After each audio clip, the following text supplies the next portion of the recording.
What's up, hobby friends, and welcome back to Paint Bravely, the podcast where you can find a little bit of encouragement, discover new ways to make your hobby more fun, and most importantly, learn to paint bravely. You know, we've done a lot of episodes of this show. We're at 127, I think, and I feel like I still have not memorized that intro at all.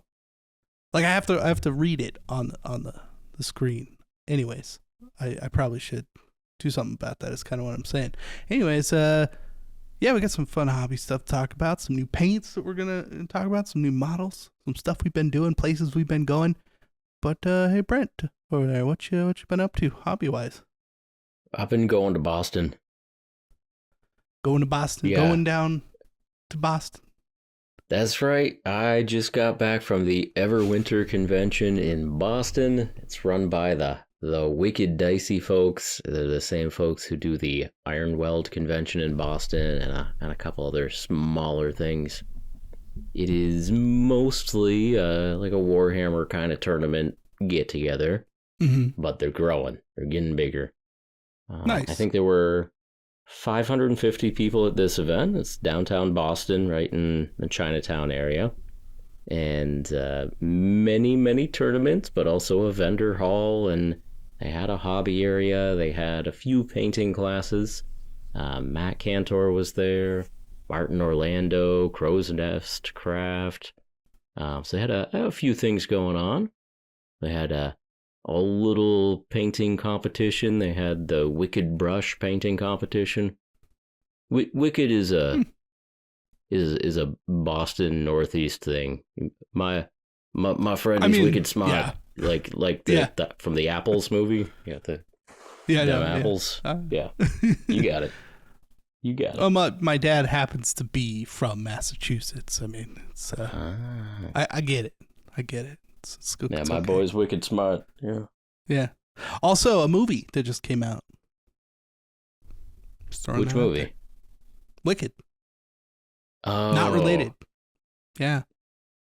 I thought maybe Good Will Hunting 2 hunting season finally came out. Wicked smart. Yeah. That's what it is. That makes sense. I like that. All right. We're staying with it. But yeah, always good to check out a new convention. And this one seems like a good one. Excited to see if it keeps on growing or not. That'd be cool. Placed a little bit awkwardly in the timing because I think we're coming right up on LVO. And yes. A lot of the folks who do go to this convention are serious either 40K or Age of Sigmar players. Yeah, so they're probably flying to LVO. That makes sense. Yeah, folks were definitely traveling for this. So it's like I said, it's in Boston, but there were a lot of folks who had traveled up from New York or something like that, and some folks from farther. For me, it's a quick little bus ride down right into the center of Boston from Maine, and yeah, not too bad. Wow. That's not bad at all, actually. Anyway, I mean, it sounds nice, like a nice little bus ride to get right into downtown Boston. Like, yeah. I went to Boston. I've been to Boston a few times. I like Boston. I really don't like Boston, but... You don't like Boston? No, man. There's a lot of reasons, but first off, I'm glad I didn't have to drive, because the thing I hate most about Boston is trying to drive. That's true. I've not driven in Boston. That's all public transport in Boston so far. So, yeah. But like a lot of East Coast cities, it wasn't planned out the way that the rest of the country was, and so there's no grid system for driving around. It is wild that every intersection in that place is different from every other intersection. Like, that's true. If you're driving and you're generally aware that at the next light you need to take a left, there is no telling what lane you will need to be in order to take a left at that next you just intersection. Have to know. Like, you just have to know. You just have to know. And that sounds miserable. It was wild. Like, even leaving the hotel to walk like 2 blocks away to get some dinner, just walking 2 blocks and trying to navigate like with a cell phone in hand, making it 2 blocks over. That doesn't just mean walking in a straight line. That there were like U-shaped roads and like, so the last time I was there, I mean, it was a good while ago, but like I said, it was all walking, and that's basically what we did. We're just like, we're just gonna go and not, because we didn't drive anywhere. We're just like took a train into town and then started walking, and it took forever to find anything. And it's like, I know there are things here, and it's like around a corner. It's like, oh, there's the thing. It's like buried somewhere. Yeah, all the roads are crisscrossing and weird and like circular. Yeah, it's a weird place. So I can imagine that. But yeah, I don't live there, so it's okay. Right on, right. But nice little convention, and they had like a paint and take area, a hobby room, and that was where they posted me up. So I just sat in the hobby room for basically 2 days straight. I went around. I went out a little bit. I got out a little bit, but mostly just hung out in there. See all the people. Yeah. Yeah. They kept me entertained. They gave me a Skaven Tide box to sit there and put some Skavens together, okay. and yeah. So it was my first time working on it. They good rats. They were good rats. It's my first time working with that box, but there's some pretty good models in there. Yeah. And I will say the technical quality of the Games Workshop plastics is really getting good, and it's those push fit models like they're doing in their starter sets these days, but the push fit pins were not sabotaging the models the way they did 6 years like ago or ones. so. Yeah, like when they first came out. Yeah, if you back when you pushed the push fit pins together, and then there's just a giant gap in the model because because the pins are too long or whatever. Yeah. In my hand right now, because I have them on my desk, I have push fit sequitors. So they're Stormcast models from like 4 or 5 years ago or whatever, and these are real bad for that. Like even now, these are fully painted by somebody, not me. And it's pretty janky, like the actual gaps and stuff. It's like, it looks cool kind of sitting on the table, but you look at it up close and everything is a gap. It doesn't work like it should. But yeah, you're right. I think they've kind of overcome a lot of those things, and that Skaven Tide box, man, goes together pretty good. Like, it did not take me that long to put that box together. Yeah, that was not too bad at all. Yeah, went into the weekend thinking like, all right, maybe we do a stupid YouTube painting challenge. We get these convention nerds together. We whip up a Skaven Tide box real fast. But I got there. It's like, okay, the convention's over in 48 hours, and I'm already tired, and I don't want to. We pretty much got it assembled. We did a little bit of communal assembly, and other folks were working on other projects. But yeah, I kept busy, stayed happy doing some hobby. Tried to keep the hobby area smiley in there, and it was fun. Yeah. Did you paint anything? You're just mostly assembling? I got some base coats done on a few rats. All right. That's more than I've done on Skaven Tide. Yeah, I got some base coats down. That's good. Yeah. Yeah, so I took my tools with me. Like, I packed hobby tools, so knife, clippers, glue, that sort of thing.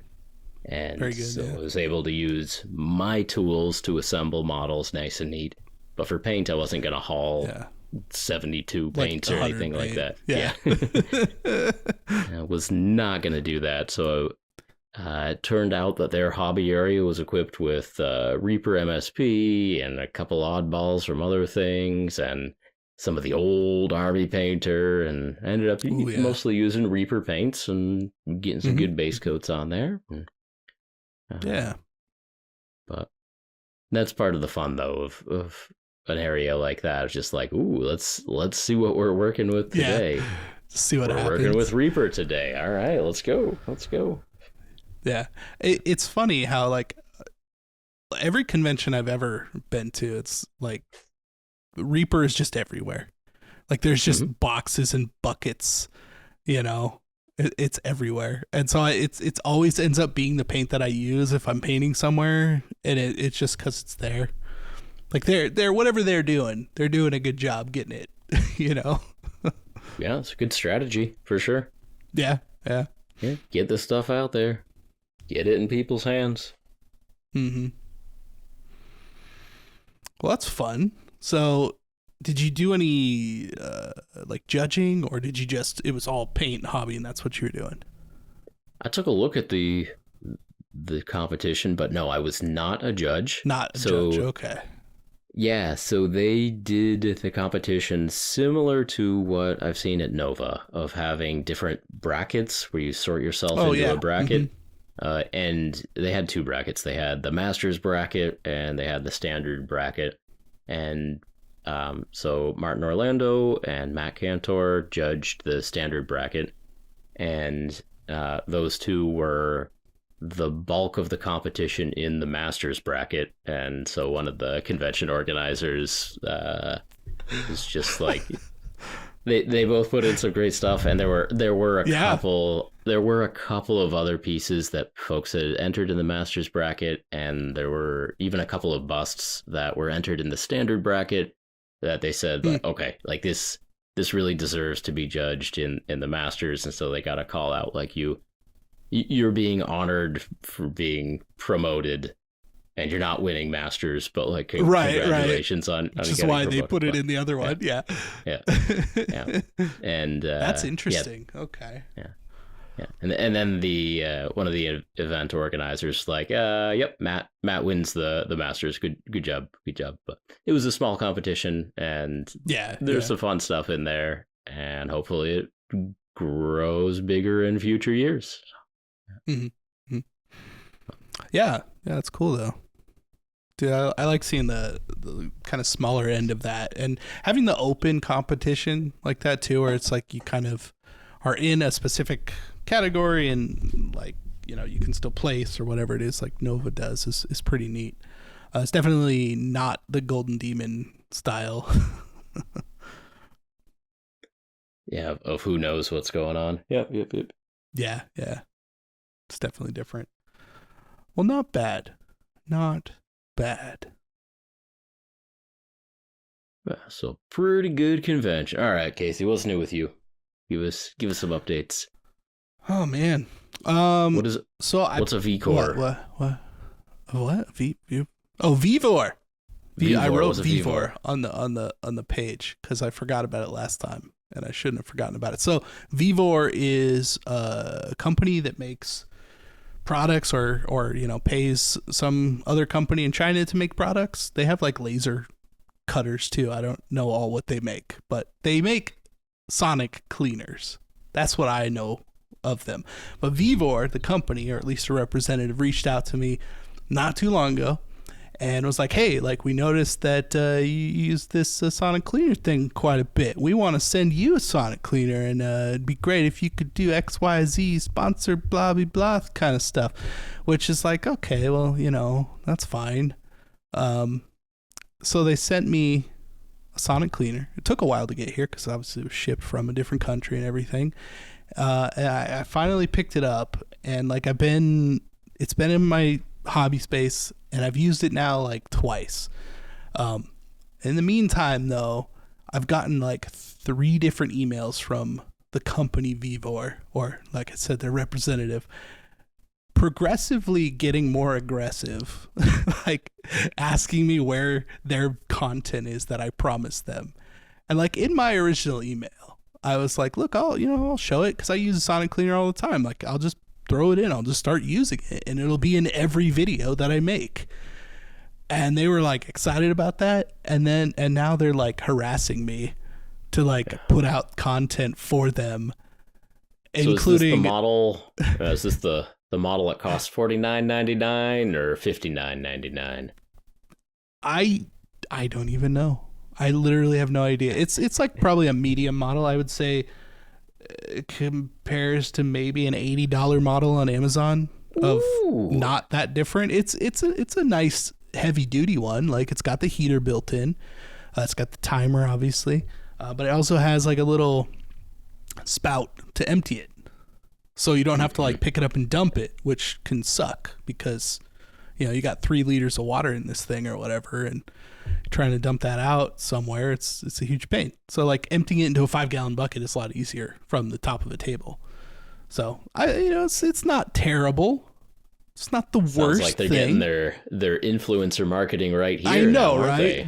Yeah. Well, I'm gonna, I guess they're Paint making me Bravely, the feel podcast, bad. Like, sponsored by Vivor Sonic Cleaners. Vivor Sonic Cleaners, digital ultrasonic cleaner. It says, I forget what it says on there. Yeah. Like it says some weird stuff on there that doesn't make much sense in English. That's fine. So you put your old models in there, and you put your isopropyl alcohol in there, and you press the button and go zzz, Yeah, pretty much. and, It shakes a little bit, and the paint comes off the models. It's really, really great, right? Nice. But yeah, the last email that they sent me was definitely the worst one, and I haven't even responded at this point. But they basically I don't know, the lady, it's a lady name, but whatever, was like, hey, I don't live in a first world country, and you do, and you are threatening my job currently by not putting out content. And I thought that was a bit much. Like that's the hardest I've ever seen a company go at trying to like force content out of someone. Our pals at Vivor, who treat their employees god awful terrible, really want you to know how good this box shakes its stuff up. Yeah. It shakes real good. It's like, like I honestly don't even know how to respond. And like I feel like, I mean, I get a lot of emails, and I assume you get a good amount of emails, right? Of like these companies that want to send stuff or want to do stuff, or they want some exchange of work, right? And it is work, and it's like I can only do so much. And coming back and like, because they're all kind of, they get creative, right? And they're like, hey, I told so and so, and I really need to get this up by like this weekend. Can you push it? Can you do it? Can you do a thing? And it's like I get those. Because that seems like this, work jab of like, hey, I need you to get on this. It's like, okay, I understand what you're saying. I'm still not going to do what you're asking, but I understand what you're trying to do. I don't feel bad about it. But then like coming at it like I'm taking food out of the mouth of some third world country's family. Like, really? Really? Because I don't think so. I'm pretty sure this is at the Amazon warehouse. For the folks who are a little more disconnected from our day-to-day lives, like, we get emails all the time of people wanting us to check out paintbrush shakers. I got a breast pump company once. You get some interesting emails. And I mean, basically, this is the cheapest form of advertising that mankind has ever created, of just sending product to influencers, if that's what we are, sending product to people that have platforms. And essentially, for the markup that is on most consumer products, if we happen to talk about Vivor ultrasonic cleaners and 1 or 2 people buy a Vivor ultrasonic cleaner, they have made their money back. If 3 or 4 people buy it, that employee gets to eat. I don't know. Apparently. Apparently. So it makes sense that all these companies want to just send out sample products to folks who have YouTube channels, and that's the way of life these days. But the return is so good if it actually does get featured. There shouldn't the fact that you did not use this like $40 worth of product that they sent to you in a video, that's nothing. That's a rounding error on top of a rounding error. So, but we have funny emails, and I do always say whenever I get an email like that, like, you are welcome to send, if it is something I think I might be interested in, or might actually use. Those I say those breast pumps, you never know. I don't know what you could use that for, but man, I can't remember if I replied to that or not. I might have. I mean, I feel like you could do something with that. Like, the pump's pretty strong. Like, you could suck up some paint or something. It's a lot of mental effort to be like, now what could I do with this? What can I do with this? And where will I store this? Yeah, exactly. No, but like, that is the kind of stuff, though. It's like getting those emails. Yeah. That stuff's funny, but if it's something that I think I might actually use, I say, well, look, you're welcome to send this to me. If I actually use it, then presumably it will naturally appear at some point in my videos and get some screen time, and maybe other people will think it looks cool too. But yeah, I am not here to run your advertising campaign. You emailed me, Mr. Vivor. You emailed me, and in your case, the main focus of your channel is stripping down minis and starting over. And right. As soon as the Vivor competitor that you've been using shorts out or whatever, exactly. I'm sure you'll make the switch over and use that one for few months, few years, however long it lasts. Cool. I mean, my other one's been going strong for a long time now, and I'm feeling good about it. Although it's not as big as this Vivor one. That's the only difference, really. It's not quite as big. It's a liter. A lot. I know. A lot of times. Are you sure that's even the name of this company? For. No, I don't know. I'm pretty sure that's what it is. It could be wrong, but that sounds right. I'm gonna go with it. No, it definitely is. No, I don't know. It's just that, like, that is the most blatantly ridiculous response I've gotten from someone, from any company, like, to try and get me to do work for them. And it's like, I already told you, because it is that thing where I'm like, hey, you can send it. I will use it, I'm sure, because I literally use it in every video, pretty much. And they were like, yeah, that sounds great. Like, whatever, we're going to send you this thing. And then I even was like, hey, I use this stuff. It'd be great we could do a partnership kind of thing. And I'll use Vivor stuff or whatever. Like, cause I don't know. I don't want to hunt for the next thing on Amazon every time I need a sonic cleaner. It'd be nice. Just, cool. Send me the $40 thing. That's fine. Even if I pay for it, like, I want a reliable person to talk to, because you can't get anybody to, like, do anything for you through Amazon. That's not happening. And I have had sonic cleaners come in from Amazon that did not work, and I had to return them. So it's nice having that relationship with a company or a person that it's like, okay, I can kind of come back and deal with. In this case, I don't know. I just don't know. Yeah. But if you guys out there don't buy some Vivor stuff, Casey's gonna get guilted some more. So yeah. Oh, no, I did actually get that emotional appeal angle from. I almost don't even want to say the name, because I'm like, I think it was Elegoo. It was one of the 3D printer companies. I can't remember which one. Yeah. Well, let's just say it's Anycubic, because they still, to this day, have not paid me for the last big thing that I did and signed contracts for. So maybe it was Anycubic. Sure.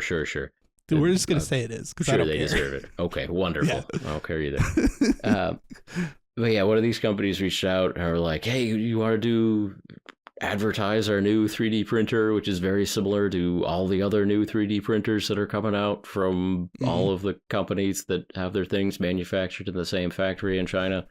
I was like, I did the same thing. Like, hey, you're welcome to send me that. If you think it has notable improvements, I will, I 3D print. I will get to it in the course of time. It will naturally appear in things if it is worth using. And I just gave him my standard reply. And I got the email that if you do not use this in a video, I will either be demoted or yeah, I remember that. That's funny. I will lose my job or have my compensation severely reduced. What? It's like, you emailed me. Like, like, what are you talking about? I have nothing to do with whatever what are you talking about? Look, I already have a 3D printer, and that does not sound like my problem. So, happy holidays. Yeah, I got this email like at Christmas. Like, that's not great. Thanks a lot. Merry Christmas. Yeah, it's real good. I guess taking what were you gonna say? I was gonna segue into, I actually didn't get too many mean comments at Christmas. Separately, it's been a legitimate observation that miserable, lonely, unhappy people leave miserable, unhappy comments on major holidays. Yeah. And maybe I just didn't have a video like out close enough to Christmas or something like that. Right, yeah. But this year, I think I skipped that. I saw a lot of those people over on like Hellstorm Mikey's video about Vallejo right around Christmas. Right, yeah. The Vallejo strike had broken or whatever, and like, all right, there were a lot of miserable people, like there were some salty wanting other comments people. on that video. Yeah. And so that might have happened anyway, but I was like, I wonder if some of these are the normal Christmas crowd, because there normally is a higher than average number of just loser comments on Christmas, which I enjoy because you get to respond with Merry Christmas. Yeah, exactly. It's like now you've just time-stamped this exact thing. It's like, wow, okay. Yeah. For anyone reading in this in the future, I just want you to know that this comment was left on Christmas morning. Merry Christmas to the original commenter. I hope they're having a lovely holiday with all of their many friends and loved ones, relatives. Those cherished individuals who have stayed in their lives. But but anyway, for the most part, I didn't see a lot of that this year, so that's good. Merry Christmas to everybody. Yeah. What were you gonna say? You had a different segue. Well, a little, not really. I was trying to cap it off, like all right, back to taking Vivor. taking a peek behind the curtain, so to speak, of like getting sponsorship emails or things like that. That there are a lot of these companies that just send them out. It's like cold calling. They're like, well, I have this many emails and I'm just gonna send all this stuff out, and like you end up responding. And it's weird stuff like that. And like their tactics are getting weirder. And it's gotten to the point where I'm literally looking for just a company that can just do it for me, so I don't have to email these people anymore. I'm really burnt out on it, honestly. Like, it is getting insane. And it's like, I want to bring things to my channel that I think have at least some value to people, like, that makes sense to me. So Vivor reaches out and I'm like, holy crap, that's cool. Like, this company that I've seen their stuff, that makes sense. I'm gonna go for that. And then they just get all weird. It's just, it feels bad to me. And it's like, why are we doing this? Why are we doing this whole song and dance? I don't know. It's just a weird space, man. Well, sounds like you need to strip down some models in your brand new state-of-the-art box that shakes and hopefully doesn't leak. I don't know. Yeah, so far it has not leaked. I was actually a little concerned about it because the spigot, it's got that doesn't spigot have a at the plug bottom or anything. Yeah, okay. It's like a turn knob, so it's got the ball in it, but it doesn't leak. It seems fine. I mean, it's not any different than any other sonic cleaner. It's probably made in the same factory. Whoa, easy. I'm just, all right. Gonna get someone fired over there. That is what it is. I bought a sweet box War Games Atlantic Age of Chivalry. Because I want to talk about models now. I don't want to talk about Vivor anymore. I'm tired of Vivor. Back to models. Yeah, these are pretty sweet. They're 25 mil. They're not bad. These are all the same kind of, injection plastic, the hips plastic. The sprues are thick. Like, you get a stupid amount of stuff in here, which I found pretty surprising. Again, like I talked about the Great War one that I got last time, and like those are pretty nice. And these are basically the exact same, but knights instead of World War I duders. Yeah, I'm kind of looking forward to like putting these together. I'm gonna kit bash the kits together. That's gonna be the plan. Like, once again, talking about Trench Crusade, because that's the plan. I've seen that kit that you're holding, the Knights from War Games Atlantic. Malev painted them up for his did he? one box war game. Yeah, he did the whole little challenge of getting a bunch of folks to write up a little game in a box, one box game. Malev knows what I'm talking about. You know what I'm talking about. Yeah. I do know what you're talking about. Yeah. Yeah, and I want to say that his was called Great Helm. Sorry, Malev. I forgot what your game was, but it was Knights versus Knights. It was like 6 or 7 Knights versus 6 or 7 Knights. Yeah. And they all came from that box, and essentially you had different unit types, which were just the different loadouts from that box. Like there was a, sword and shield or great sword or what have you. Yeah. Big axes and some pole arm in here. Some cool stuff. And my bad, it's 28 millimeter figures, not 25. They don't look 28, but I don't know. I can't tell anymore. They're sizes. That's a thing. But there are 24 of them in here, so that makes sense for like a single, like a box game. 12 on 12. Not bad. Or like, I guess, in Malev's case, 6 on 6. It is Great Helm. I got it right. Nice. I'm not an a-hole, but in this respect. Yeah. Good job. That's good. Right on. I like it. Yeah, he did that not that long ago, right? It was last year. Yeah, within the last year, yeah. Yeah. Not bad. He did it kind of like a red team of Knights versus blue team of Knights, and put a nice paint job on them. And I'm glad you're dipping into that War Games Atlantic box. You let us know how it goes. Yeah, well, I'm hoping to get them put together. Like I did a bunch of that kit bashing, with all the Victoria stuff from Trench Crusade that we got. That was pretty fun. So then, I was looking into these to kind of expand on that more and get the Knight stuff into that, because it was mostly, alternate 40K type stuff.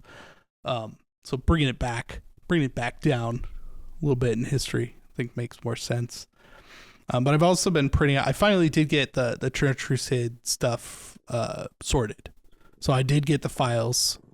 Everybody else got the files on like the day one kind of thing. It was 99% of everyone, and then they're like, well, with X percentage of these, there's like an email conflict of your account has one email through like Kickstarter, and then your email is different from your account, which is now different from your My Mini Factory email that they're shipping all of this stuff to. So I don't know, but they popped up finally. It got resolved. And I didn't ask any more questions, and I printed them out. I got them like on bases, like with basing texture, like with glue and sand, like I do. And they're all primed. And they're ready to go, and they look freaking great. Like, they're actually really nice models. I'm really happy with how they printed and everything. So, yeah, I'm still looking forward to it. You got your new anti-arc models. Yeah, anti-arc. Exactly. Dude, and there's a group, just happens to be a group in my local area who there's like 30 or 40 people in the Discord that live here that are like playing Trench Crusade right now, like at the shop that you and I went to. Like they're going weekly and playing. So it's like, okay, like there's people, I can get into it. That's not bad. So I don't know, things are looking good. and I'm hoping Taking off, that at some point, Wild. yeah, I know it's weird. It feels weird and different, which is why I think I've been on it for a while now. Because it doesn't feel like a normal launch. Yeah, it seems like it has some steam. Yeah. Seems like it might be going somewhere. Very interesting. This Trench Crusade. Yeah. They're looking to have a good, I don't know, some kind of representation at Adepticon. So I'm actually curious to see what that's going to be like. So we'll see. I don't know. Things to look forward to. This War Games Atlantic stuff looks pretty sweet. I think I'm going to keep looking into it because, yeah, it's good stuff. It's always good to have an extra 30 heads lying around, too. You never know. Yeah. For real. Yeah. Oh, Very man. nice. God, I feel like I got more stuff even. Yeah. Okay. Well, on the topic of grim and dark, alternative grim and dark, you want to talk about the John Blanche painting sets from Army Painter? I think we should. This feels like just a big old shill episode, if you know what I'm saying. So we'll just keep going on that. Yeah. We'll crack these packs and talk about some of these cool paints. Yeah. Tell them about the cool paints, Casey. Well, they're all pretty warm, honestly. There's a lot of warm tones in the John Blanche set. Yeah. You know what I'm saying? Army Painter, a few years ago, Army Painter released a line of airbrush paints, and then they released speed paints the next year, and speed paints 2.0 the year after that, and then the next fiscal year they redid all of the regular acrylic paints, and then war paints, Fanatic, whatever. And they can only replace their existing paint ranges so often, and it seems like most of their paint ranges are pretty new, and it's a company, so they gotta have new products. And it seems like one of the answers for this year is a signature collection of paint from the mind of John Blanche, I guess, or in the style of John Blanche. I think in conjunction with, like, he was like in on the at least selection of colors. Sure. Yeah. We'll call it that. So what, there's a total of 20 bottles in these boxes, something like that. And essentially it's more colors for the War Paints Fanatic line. And a lot of it's just darker versions of existing hues that they forgot to put in the main line. So the main line of Fanatic paints has the expanded triad system where they're like, okay, here are the cold reds, and there are 6 of them that get lighter and brighter on one end and darker on the other end. And a lot of those hexads or whatever didn't really go all that dark. Like, there was a big space between the darkest one of that color and black. And it seems that a lot of the colors in the John Blanche collection are an extra, half step darker than the 6th shade in whatever expanded triad, which is good. But the labels are really funny in that, so here is Midnight Olive, and it is part of the olive greens family. And they do the nice labeling on the side of, like, here's the family it's in, and this is the 7th darkest in this family. Right, it's the next one on the after the 6. Yeah. So I don't know what the slightly lighter olive green is called, but somewhere there's an olive green that says this is the darkest out of 6 olive greens, and whereas this is the darkest out of 7 olive greens. And so it's a little bit janky, but I see what they're trying to do, and I see what they're doing. Yeah. Well, in terms of, like, you approach somebody and you're like, hey, we want to do this paint set or whatever, and he's like, well, where's your darkest green? And the green that you give him is not dark enough. Yeah, I could see that. You got to do something. Like there has to be a creative solution, so to speak. I do like the dark colors in this set. Like that was the thing that actually excited me the most. Like the really dark, like turquoise kind of colors, especially. This blanched berry, which, you know, cheeky John Blanche reference, I suppose, is like this dark, what I don't even know what they call it, the very dark purplish red, right? So is pretty dark, and it's dark enough that like I have color that I use on a regular basis for specific things that this is almost exactly like, and I haven't gotten more of that color because I haven't been able to find it. So like, yeah, I'm glad this exists at this point in time, right? Yep. Yep. Yeah, I think it's fun. I think it's fun enough, and from a marketing perspective, yeah, they got to do something. Like, this could be worse. Yeah, seems fine. Seems fine. Yeah. Yeah, and for those who don't know, you know, John Blanche is artist at GW or Citadel who did a lot of iconic and very familiar box art and codex art and all that stuff, and kind of the style has through lines in a lot of Warhammer's culture and, you know, Trench Crusade, I'm sure, and yeah, a little bit. Yeah, a lot of that darker fantasy art, right, from the late '80s, I guess, that went in a very specific direction, and this like that he was a part of. Yeah. It's, I'm not sure how to put this delicately. It's also been interesting that John Blanche is one of the very few names that people actually know in the world of wargaming. Like, if you asked a random wargamer to name as many artists as they could, you'd get Bob Ross, you'd get John Blanche, and then on average, folks would run out of steam real fast. Like, they might be like, wait, did Frazetta do anything for Warhammer? No. Elmore? No. I don't know.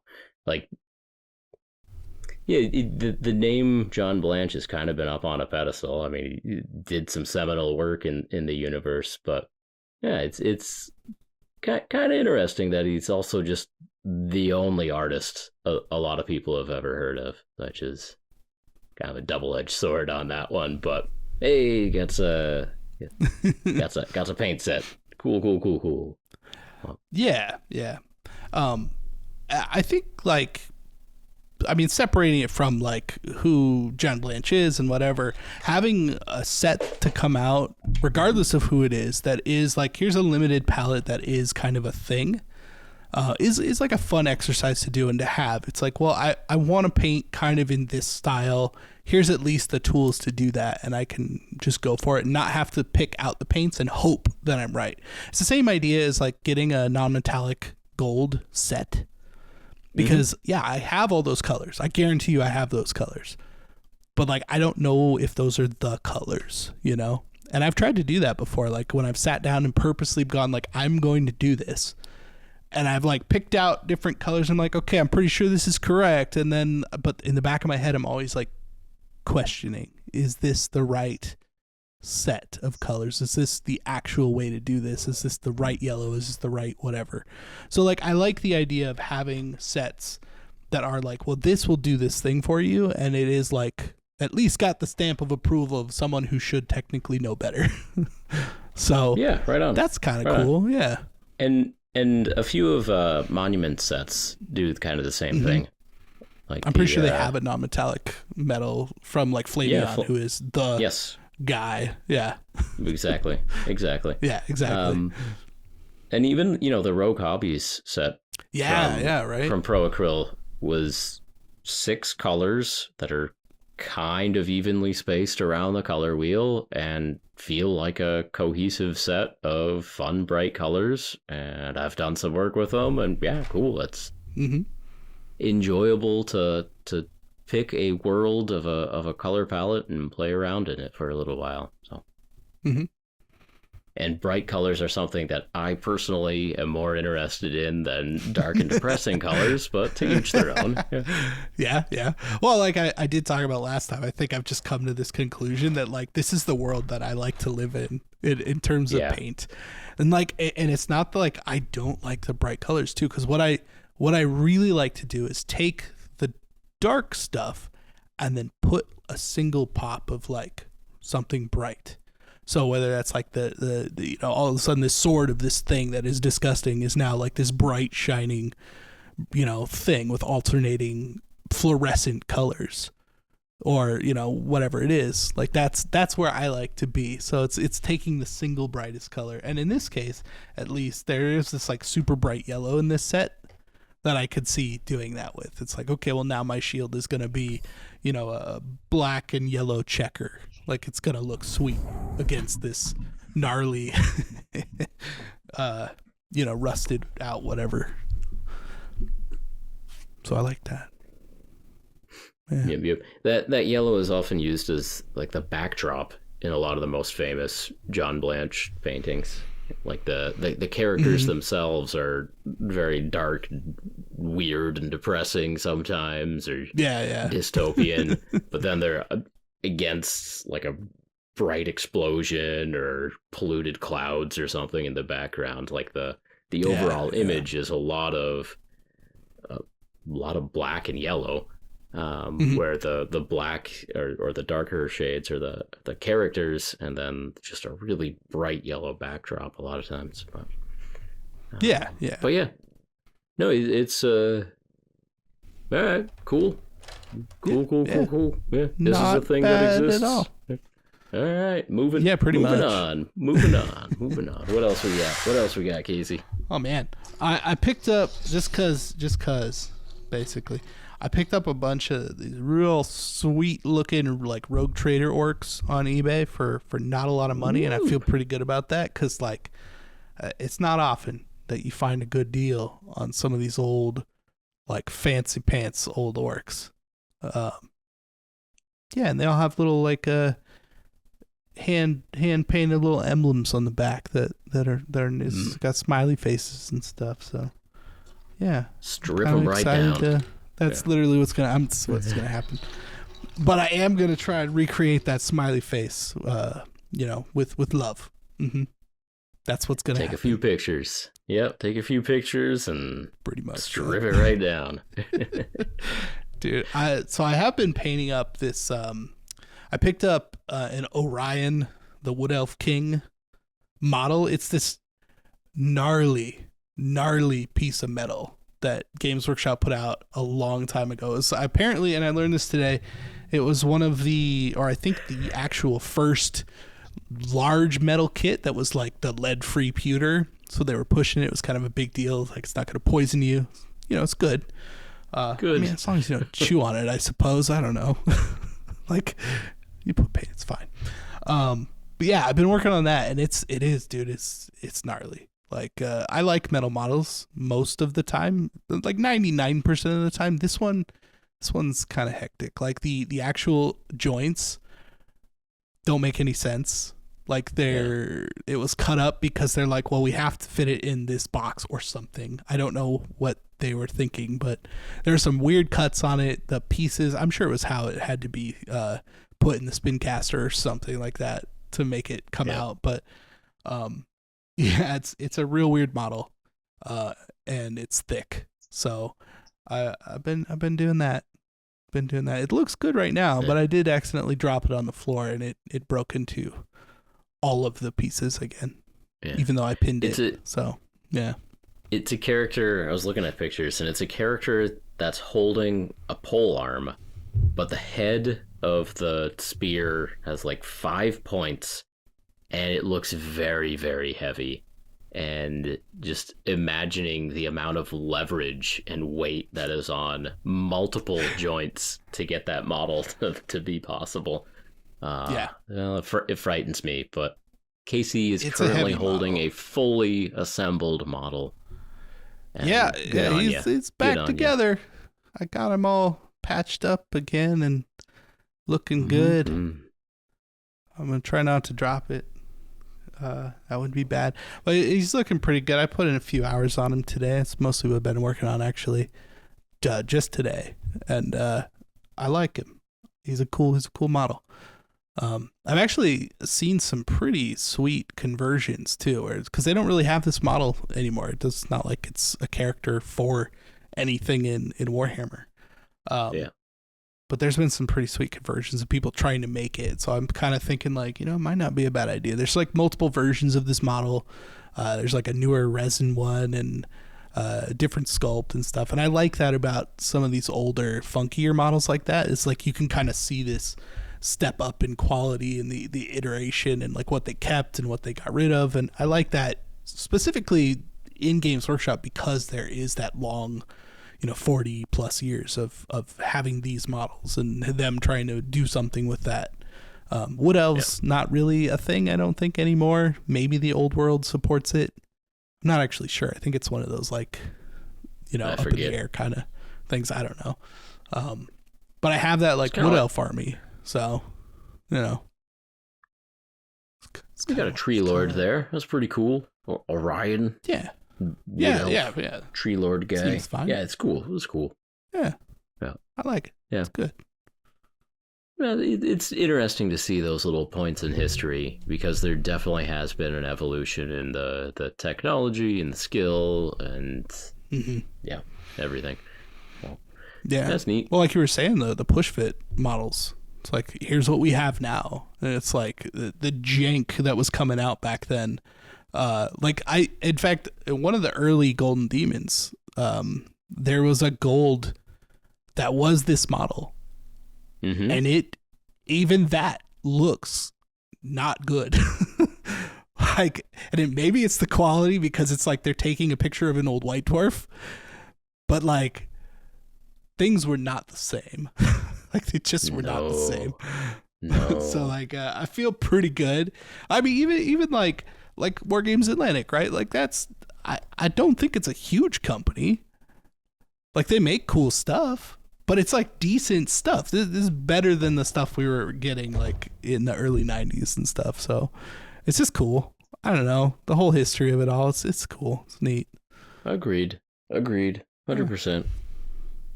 So, all right. So you talk about what you've been working on the last couple of days. For me, stuff, I feel like. I also have been working in a constrained color palette on a few models here. So I put together a small paint kit for myself, and the purpose is some hobby science, doing an experiment. We're in the middle of winter here, and sometimes you'll hear about folks who are nervous about buying paint during the winter or nervous about leaving paint in the trunk of their car during the winter or whatever. Yeah. Because apparently if paint freezes and thaws and freezes and thaws, after a couple of cycles of that, it kind of gets skunked and gets ruined and turns to cottage cheese or what have you. Yeah. Suspensions are a tricky business. Emulsions are a tricky business. Like I get it. So anyway, I wanted to do the test of get some paints, make sure that they're working well, and then use the power of winter to make them stop working well. Just throw them out in a thing of snow. I'm waiting for it, man. I've been watching the weather. And for video purposes, yes, I need a snowbank. For video purposes, I need a snowbank absolutely. to just put them right plant, in. Yep, plant the little bottles out there. But actually, there's been no snow in our area that's stuck on the ground. Is where I'm at right now. But yeah, same it's cold here. out. I haven't gotten any. Well, it's cold enough, but it's hard to illustrate, right? You're like, yes, it's cold. Yeah, there's just kind of grayish looking grass outside, and I can stand in front of the camera and shiver or whatever, but it's not the same. It's not the same. No, when there's 3 feet of snow that you can put bottles into, yeah. But while I'm waiting for that snowfall, I've been getting the before tests done.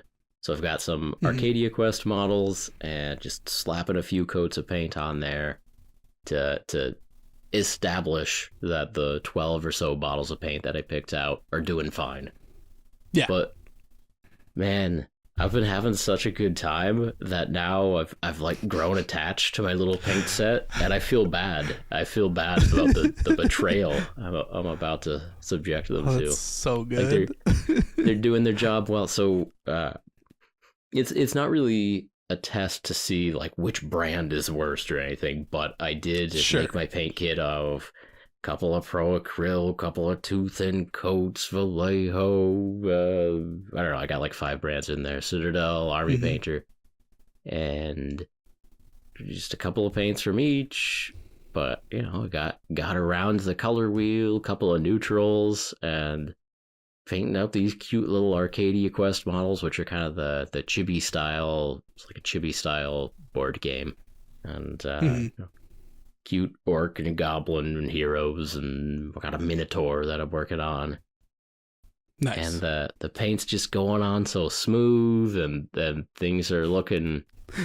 You're gonna they're not great paint jobs, but they're like, yeah, I'm trying to do, you know, just show that the paint is working, and the paint is working so nice. And man, I'm about to purposely ruin those 12 bottles of paint. It's getting to be bad. But it's for science. Not. It's for science. Yeah, it's maybe for not. science. Maybe not. That's the thing. We're gonna find out. Yeah. I kind of hope not. I feel bad like doing that, but I guess it's, you know, it's paint. You get more paint. Yeah. Several of them are. I have duplicates of several of them. That's but good. Not all of them. But not all of them. Oh. And there's a few like, oh man, I like this one, and I'll feel sorry if it turns to cottage cheese. Turns to green cottage cheese. Yeah. But anyway, that's what's going on my hobby desk. Nice. It's a sad That'll experiment. It feels sad. It does feel sad.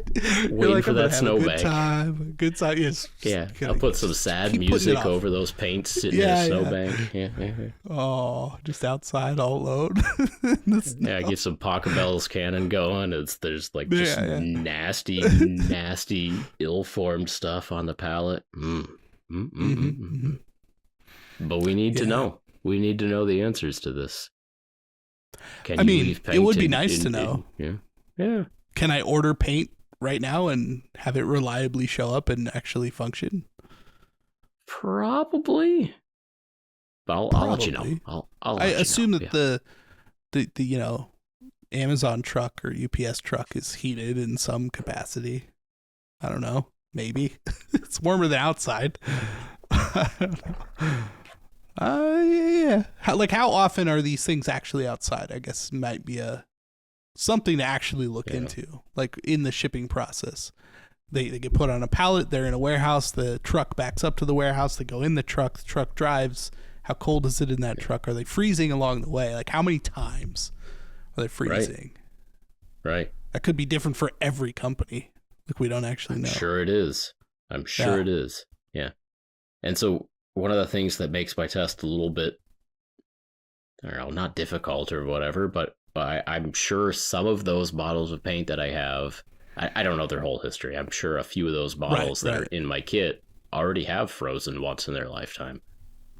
Maybe twice. Who knows? I guess you're going to find out if you get a baseline for like somebody's version and then you can kind of compare it. Yeah.